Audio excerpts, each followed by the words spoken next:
Do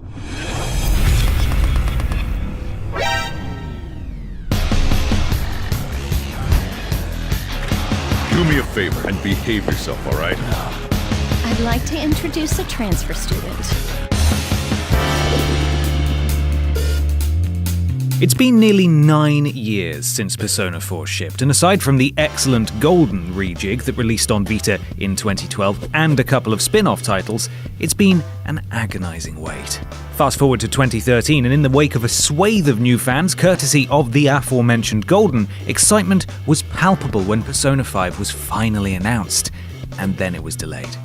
Then delayed again. Then it came out in Japan, and then it was delayed in the West again, but we got it now, and I'm sorry about that photo. With interest in the PlayStation exclusive at a series high, P5 has the opportunity to capitalize on a JRPG landscape that, while starting to claw its way back, has been stuck in something of a rut for a while now. Does it have the chops to pull it off?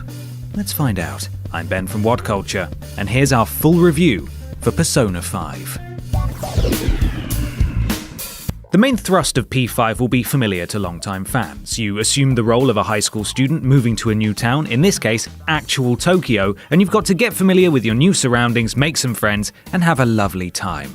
Until it starts to get weird. In something of a departure from Persona 4's lighter sensibilities, P5 has a much darker tone, exploring the notion of crime, punishment, and repentance, and it's immediately established that you bring with you something of a troubled past. As a result, you're instantly ostracized by your classmates and guardian, and so you fall in with a colourful collection of other rejected youths and flawed adults, including a cat called Morgana, who's excellent, and very much doesn't like being referred to as a cat, thank you very much. Then things get interesting. As is the series norm, at some point your persona, a manifestation of your innermost self in summoned monster form, awakens, and, guided by the mysterious Igor and two associate twins Justine and Caroline, you must work together with your friends' personas to eliminate a larger threat. It's quite tricky to properly explain, but just trust me when I say it makes full sense in the game. These personas can't be used in the real world, however, but in the metaverse, a warped version of the real world populated by volatile shadows where people's twisted desires are made real. And as a game that's pitched as being about rebellious youths fighting back against corrupt adults, that's just who you'll be going after.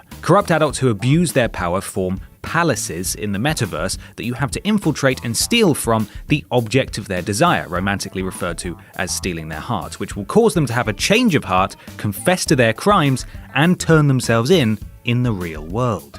You and your friends are known as the Phantom Thieves, and as the game's story progresses and you take down more foes, the existence of your group, whose methods are unknown to anyone but you, becomes hotly debated, with major news outlets talking of your purported feats, pundits weighing in on the morality of your actions, and even a fan site set up for people to browse and interact with you.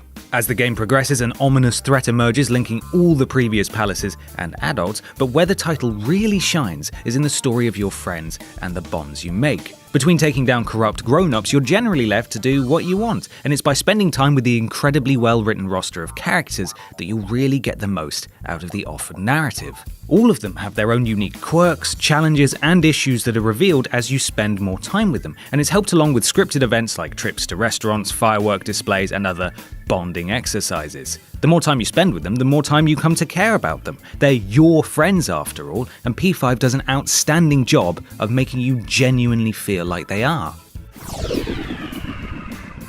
As Phantom Thieves, besides having really cool metaverse nicknames like Joker and Fox, you, your crew, and your sick costumes have got to sneak through the palaces, defeating enemies along the way to reach the treasure room. This all has to be completed before a real-world deadline of a couple of weeks, as your targets are usually directly involved with you in the real world in some way. Thievery and covert ops is a big theme here, so P5 introduces a rudimentary cover system you can ambush enemies from, tactical vent sneaking action, and adds a real sense of infiltration to affairs with some rudimentary door puzzles. Locating the treasure, or foe's heart, will prompt you to leave an ominous calling card in the real world, causing the treasure to manifest in the metaverse, and for the full confrontation to begin.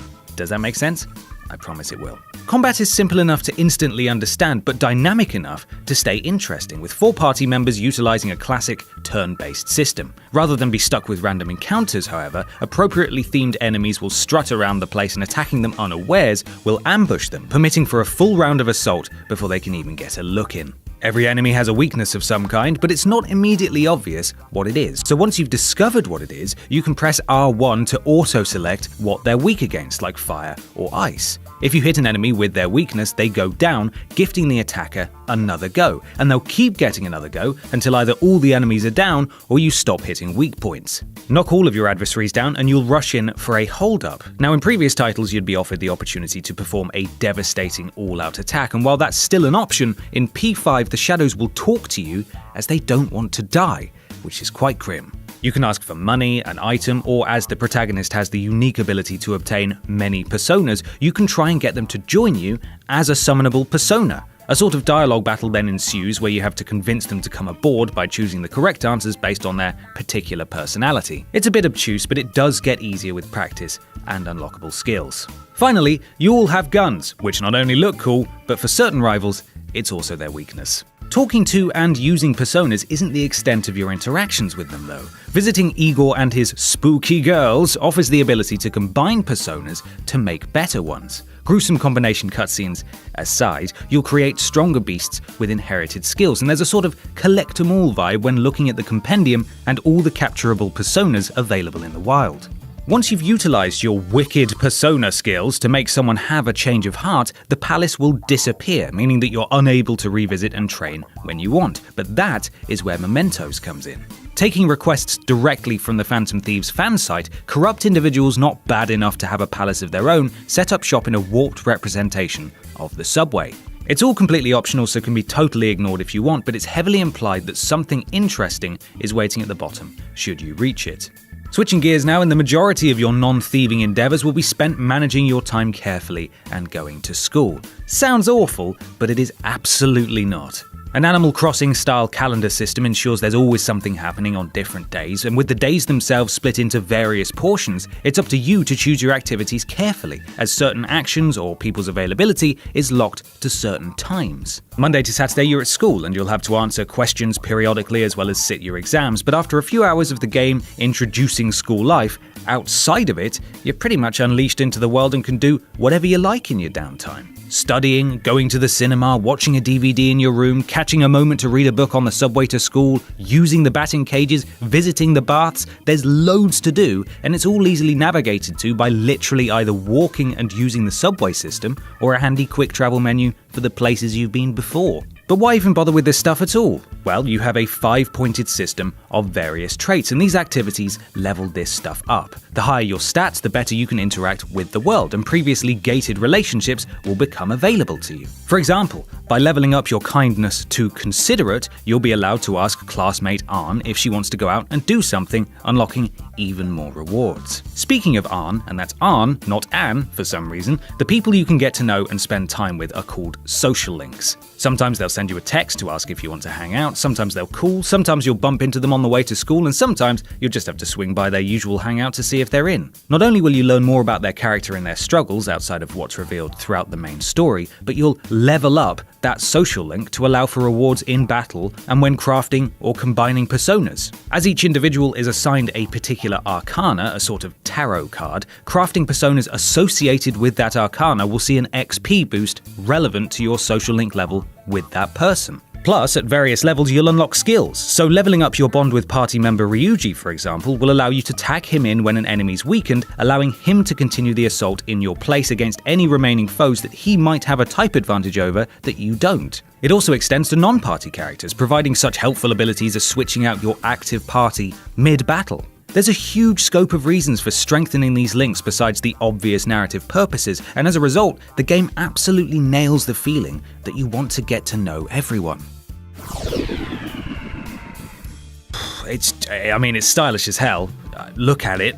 Where do I start? Dialogue boxes are comic book inspired, jagged speech bubbles, combat is slick, incredibly vibrant and colourful. Just look at that interface, or any of the menus for that matter. Shop inventories have distinct styles, the various places you visit within Tokyo are suitably bustling and full of life, and while it could be considered distracting that most NPCs are nothing more than colourless set-dressing puppets you can walk straight through, it's so obviously a bold stylistic choice rather than a technical shortcoming that it won't be long before they barely even register. Onomatopoeic descriptions of contextual sound sounds are in every scene, like on the subway as you make your way to school. The time of day and date transition screens are wonderfully animated. Hell, all transitional screens are. It's incredibly lovingly crafted. The traditional mix of anime cutscenes and various sets that host your conversations and encounters are back, and both those and the interiors of locations you can visit are unbelievably detailed. In fact, perhaps the most becoming aspect of this supreme conquering of motion and color is that nothing ever stops moving. From subtle camera sways in conversation sections to this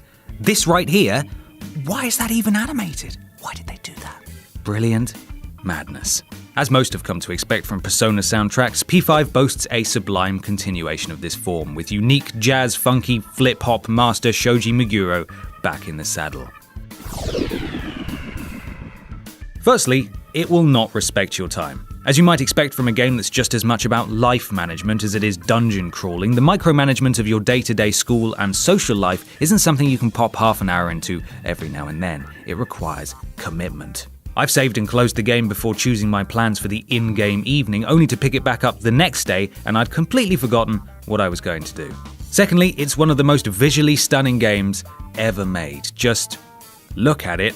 It's poetry in motion. I shouldn't have to explain this to you again. Thirdly, P5 is for everyone. I know several people for whom Persona 4 Golden was not only their first experience with a Persona title, but their first go at anything resembling a JRPG, and it ended up being one of their favorite ever games.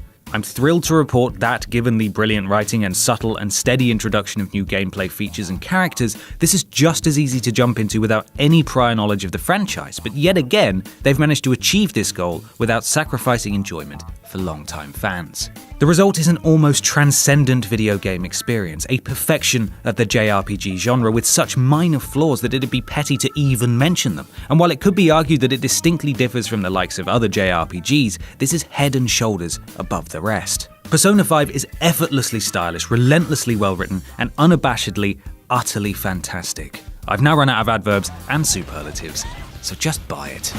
It's not just Japan anymore. The whole world's waiting to see the Phantom Thieves' next move.